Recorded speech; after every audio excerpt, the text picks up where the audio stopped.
Hi. Real, true education, not fake news. My banner, it's a bit makeshift. I think you understand anyway. Real, true education, not fake news. And so it's the 26th of December 2021, and Christmas Day is over. I hope you all got through it well and had a happy Christmas so far. I didn't see any major incidents worldwide. I remember a few years ago, I think it was 2004, there was a tsunami in Japan and it killed a lot of people. And so thankfully there was nothing like that this year. I'm going to look at something that isn't very wise for someone like me, but I already did a video on conspiracy theories. People call this a conspiracy theory, but I'm not going to give a view on it. I lived through this period when NASA, the American space organization, say they sent men to the moon. Now, maybe they did, maybe they didn't. I'm just going to take a wise look at it and see what I've established by having a search and doing a bit of an investigation. If it's a thing that it was a hoax, well, then it is unbelievable stuff. We'll probably never know, which is strange. But if it was real, that's all right too. But there's something not right about the footage and the broadcasts of it. Because of that, it's possible that we were told some things which weren't true, but that they did actually go. Anyway, this is 41D. 41D on the moon landings, and it's the first part of this series, okay? Now, I remember it well. I sat up at night. The landing was somewhat before 12 o'clock Irish time. That's Greenwich Mean Time. And then I had to wait for several hours until he stepped out on the moon, and I was a bit bored in that, and I went for a walk away out the fields and came back in. And I remember during the night my father coming down from his bed complaining about me keeping him awake. Now, I wouldn't be up at night normally unless it was a cow calving or something, but that was rare enough. But the thing is, he scoffed at the whole idea. This was all nonsense to be listening to that stuff. He thought it was a kind of a film. But anyway, they did land that morning, and I went on about my day after that. So I remember it, and I remember the weather in Ireland in June was very good. It was a good, clear, sunny, typical June day. So that was my experience of it, and I remember it, and I remember everything that was said. And I don't exactly know how the signal came in to, it was RT, I think had it, that was the BBC. We had a black and white television anyway. So we just look at the circumstantial case on both sides. Not individual things, but what the overall picture was. Now, there was the Apollo 11, 12, 14, 15, 16 and 17. There was no 13 because it encountered problems and they never went on to the moon. So that's 1, 2, 3, 1, 2, 3, 4. There was 6 missions. There was meant to be 7. There was 6 missions to the moon, according to NASA. Now, it must be remembered, a very important thing that I discovered is that there were unmanned missions. There were missions without men to the moon, without people, run by Russia, run by the United States, run by Europe since then, I believe, but definitely run by China with the Chang missions that they set up. But for the practical purposes here, we're dealing with Russia and China at that we're dealing with Russia and the United States at that time, who were locked in a Cold War and very nearly came to blows in 1963 over the Cuban Missile Crisis. So just to go back on that, all of these have sent unmanned craft outside Earth orbit, and China did it recently. And I have no reason to believe that that China is lying. I have no reason to believe the Russians are lying. And on the unmanned craft, definitely the US did send craft up to the moon. Now, one of the things you hear people saying is about the reflectors. These are reflectors that are on the moon's surface, and they can send laser beams to them and back, and they're placed there. Now, the thing is, if you go on Wikipedia, you will see that there were 5 reflectors placed on the moon. Even in the 60s and 70s, 5 reflectors.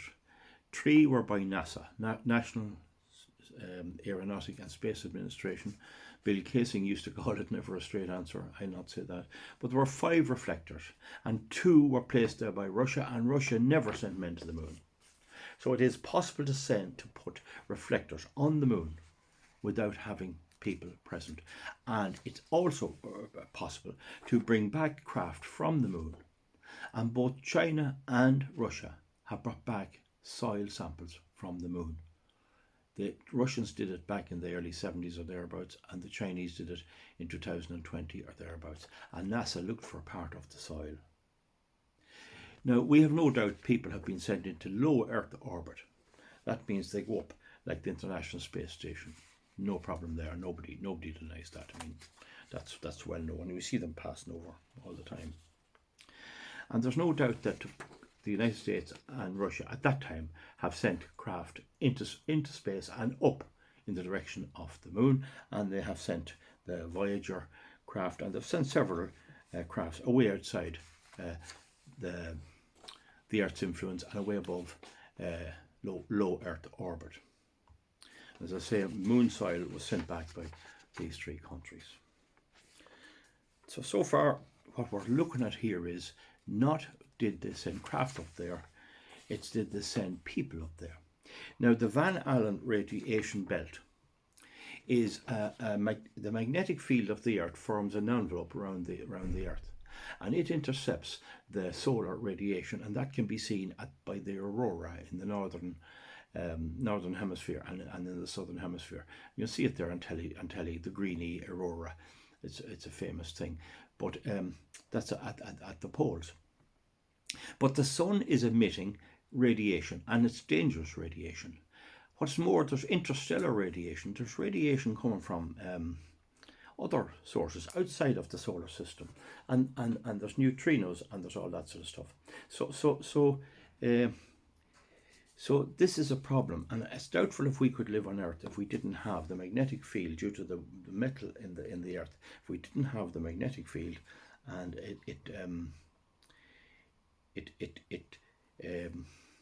sorry, the light's doing a bit of flickering here.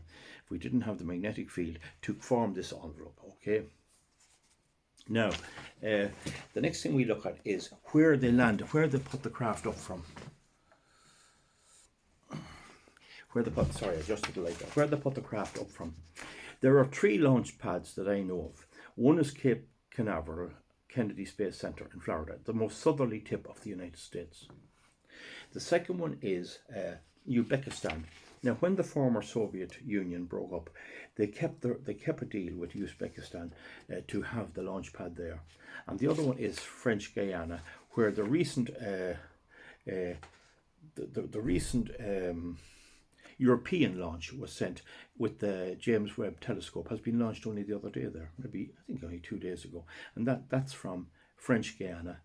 And the other one then is Chinese. This is the name of the place, Ziping. It's in Manman province, and that's in the southernmost tip of China. And the common factor of all those are the equator.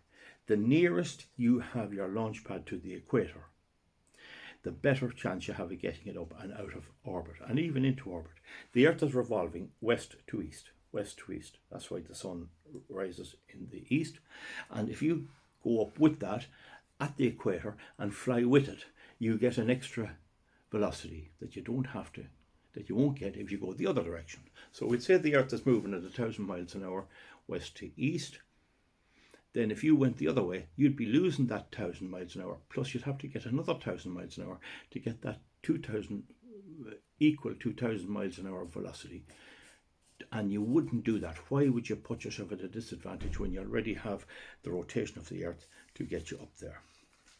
Now, there is no other route, but yet when there were questions raised about whether or not they went past the Van Allen belt, several people back in NASA and several in NASA suggested they went over the North Pole. That's impossible. They did not go over the North Pole. They flew out over the Atlantic and out across North Africa.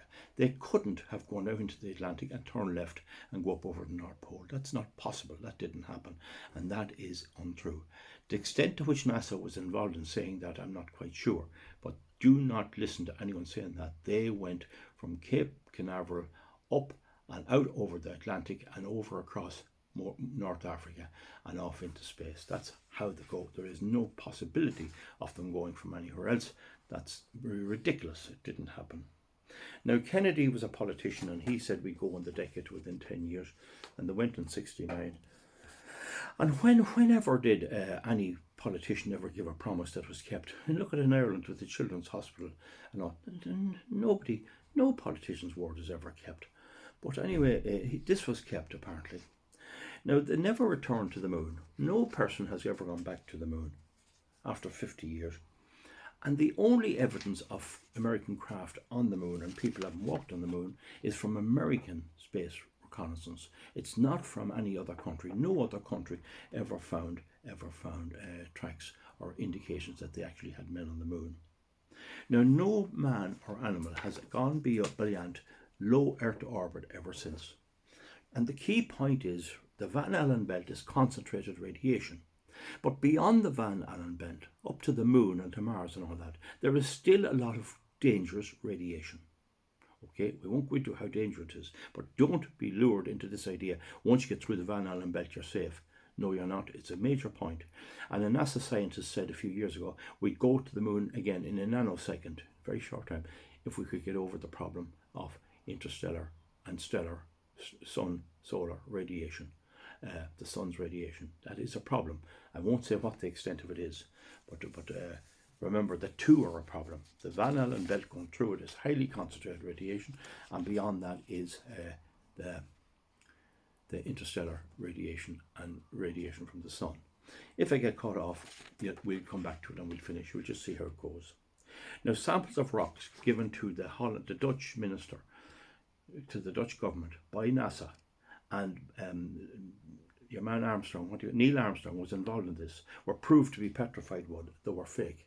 Samples of rock given to the Dutch government were fake. Still kept in the museum in Holland. That is unbelievable stuff. They say there was 350 kilos of moon rock taken back. Yet none of us ever see any of it. It's supposed to be locked away. And the NASA asked China to give them samples. When they took back tiny samples, they looked for a bit. And them saying they have 350 kilos. The weight of a young cow, young calf or a young bull. 350 kilos. It's a lot of rock. Nobody ever seen any of it since. They'll say they give it here and they give it there. I never saw any of it. You'd think it would go around the schools in a special casket like a relic or something. Now, the Russians have made the point that the moon is a dark brown or red. Now, the rocks on the moon with the sun shining are as we see them. There's no doubt, there's no fake there.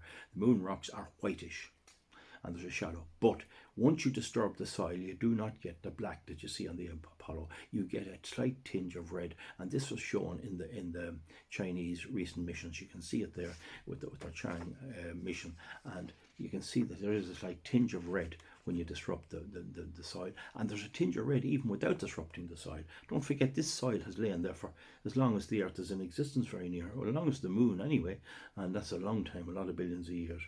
So there should be a red tinge, and there was none on the coverage of the Apollo.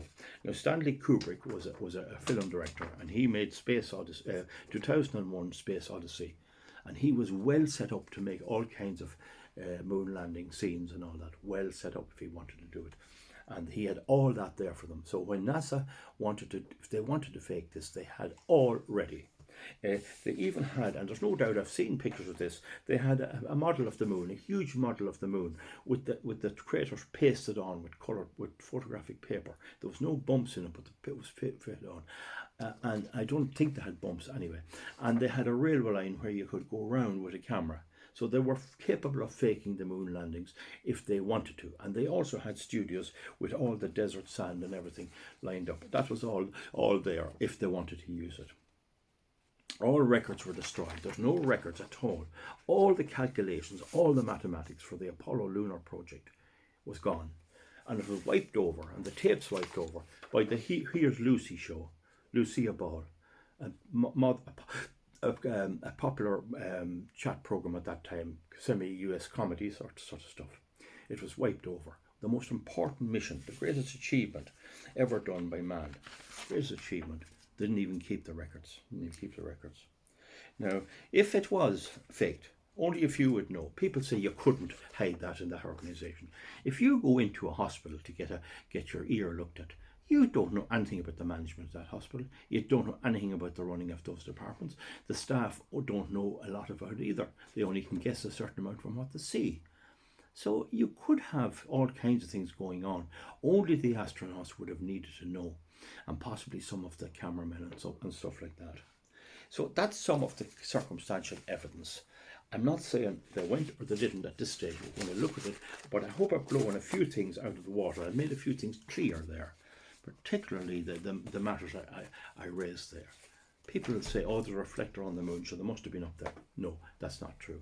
Folks, that's it now, and we'll come back to this again. I have another little video to make. That's the circumstantial evidence. We'll do the direct evidence now in a second. Thank you very much. Give me a thumbs up or a thumbs down.